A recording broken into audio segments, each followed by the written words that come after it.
Okay. Don't say it.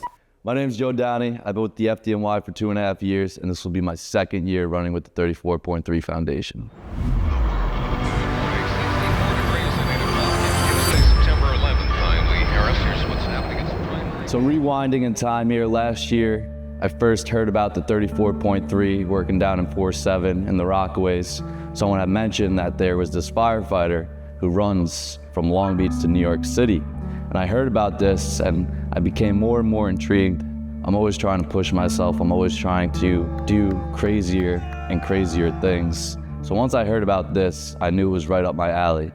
So I told my dad, he was one of the few people that I told, I said, I'm thinking about doing 34.3 miles from Long Beach to New York City with a couple of these firefighters who do this run. He didn't believe me at first. He didn't know if I was being serious or not, and I said, no, I'm being serious. I just run my first marathon.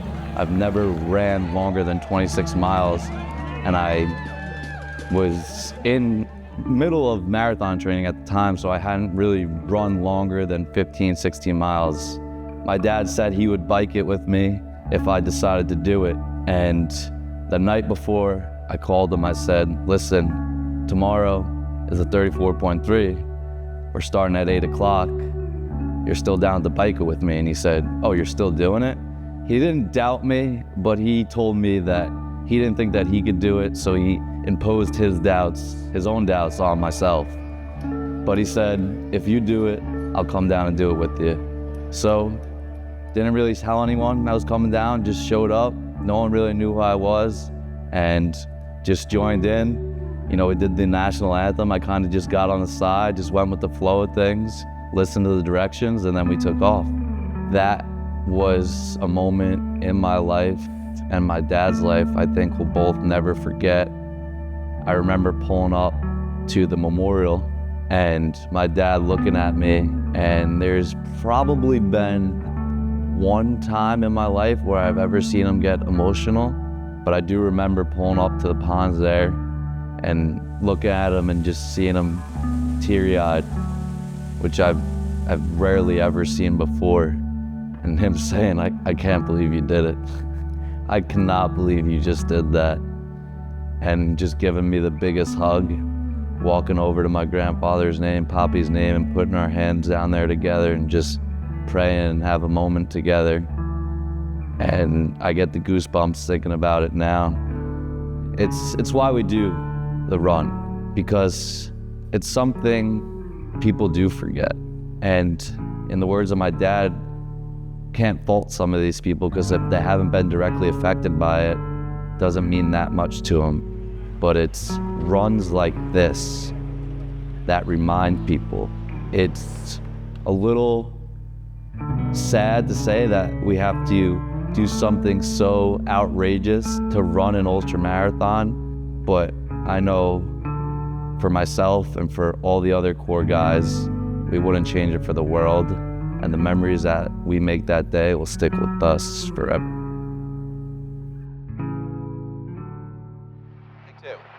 Take two and 2, 1. This is as close as we can get to the base of the World Trade Center. You can see the firemen assembled here, the police officers, FBI agents, and you can see the two towers. A huge explosion now raining debris on all of us. We better get out of the way! My whole family's life was changed forever after 9/11, in both a positive and a negative way.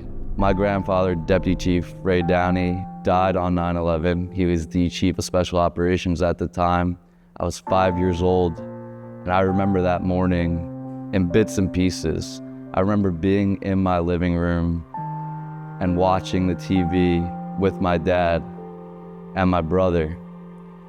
And I just remember my dad in shock as to what was going on, and he knew his dad was working. My grandmother, my nanny, called my dad to ask if he was working. He told him he wasn't, or he told my nanny that he also believed that my uncle, his brother, wasn't working. But they knew that their dad was working that day. And my dad brought us over to the neighbor's house. And after that, I don't think I saw my dad for 6 months. He lived down at the site He slept on cardboard boxes in churches. If he did come home, he was going to funerals. He was going to a funeral every other day, or he was working down at the site. They even honored my grandfather, that famous clip of Mark Messier putting on the helmet with my grandfather's picture on the front. And my dad was not even there because he was at Ground Zero still looking for my grandfather, my poppy, as we call him. They never even found all of his remains. It was bits and pieces of his bones that they're able to connect with DNA and put together. They had 2 funerals for him. And yeah, my dad was down there for a while, so there was a good solid year where I really didn't get to see my dad. But growing up, all I knew was the fire department. My grandfather was obviously a firefighter. My dad was a firefighter. My uncle was a firefighter. My 2 cousins are firefighters. My mom's brother was a firefighter. My mom's dad was a firefighter. My mom's uncle was a firefighter. The only thing that I ever knew profession-wise in the Downey and crew family was civil service, firefighter, teacher, law enforcement. That's all we grew up knowing. I don't think it really hit me what my grandfather meant to the fire department until I joined FDNY EMS. You know, you always hear stories and people are always coming up praising the work that he's done, not only for the fire department, but for FEMA and starting the urban search and rescue team for the country. You know, my nanny would say he loved 3 things. He loved his family, he loved the fire department, and he loved running. Those were the 3 core values in his life, and nothing else really mattered. And he had a lot of faith in his religion as well.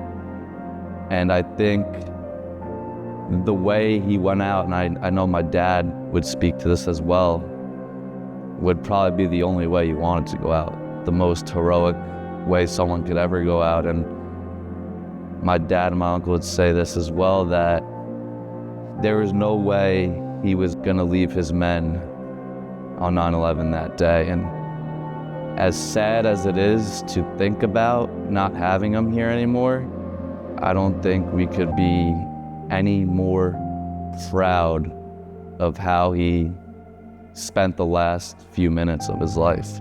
I've also worked with FEMA for the past 5 years, assisting in the development and planning of strategies and tactics for collapse rescue operations. Getting started, beginning to understand the collapse rescue process, sharing technical knowledge about how Joining the 34.3 Foundation as one of the core members, one of the core guys who run, is one of the greatest honors that I've been able to be a part of. These guys took me under their wing. They're like my big brothers. And ever since that day, they've treated me like one of their own, which is what the fire department is all about. And I remember running and getting close to the World Trade Center and Kelly Coyle being like, just think about the guys going up the stairs that day, or think about the guys looking up at that tower, and just still goosebumps. And Etan always talks about it too, never forget.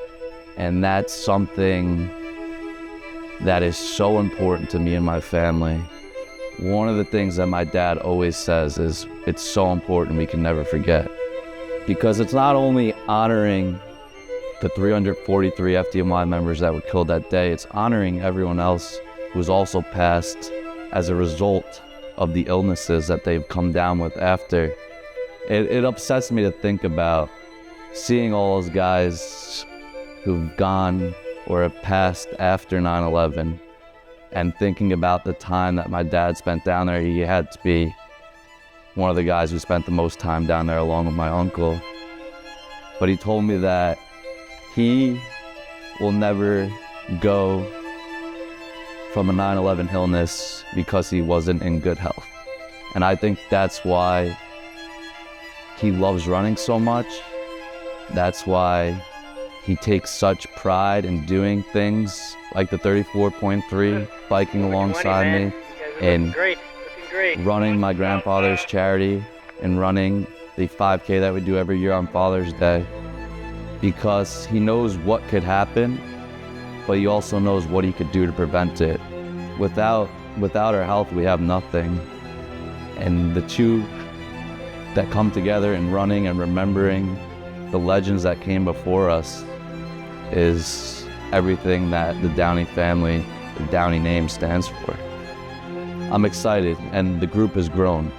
We've gone from what was 4 of us last year to now 10 runners, which is amazing to hear, because it's just spreading awareness for the cause, for the purpose, and it's getting out to more and more people, which is what we want. We want to grow, we want to give back, and that's been Etan's vision, and to grow with awareness and people getting to know us, because the more people hear about us, the more money that we could raise here at 34.3 Foundation, the more we could help when unexpected tragedies, when we lose fallen brothers and sisters, when these families who have to get that call that their son or daughter is no longer coming home. It's people like Etan, 34.3 Foundation, that show up and are there to support them financially and emotionally. The life of service is more than just going to work and putting out a fire, going to work and picking someone up and taking them to the hospital. Life of service extends beyond the hours that you show up and clock in and clock out. And charities like the 34.3 Foundation and my grandfather's charity, these are charities that don't necessarily have to happen. Good things would still happen in the world, and the fire department will still be there, but these charities remind us of the brother and sisterhood within the fire department. These charities remind us why the FDNY is so unique and why the FDNY is the best fire department in the world. Why the FDNY is like no other. Because of how we're there for each other in the worst times, because of how we're there for each other in times of need, and how we're there for each other in the good times. There's nothing like working for the fire department, and the friendships that you gain by going to work is something that is irreplaceable.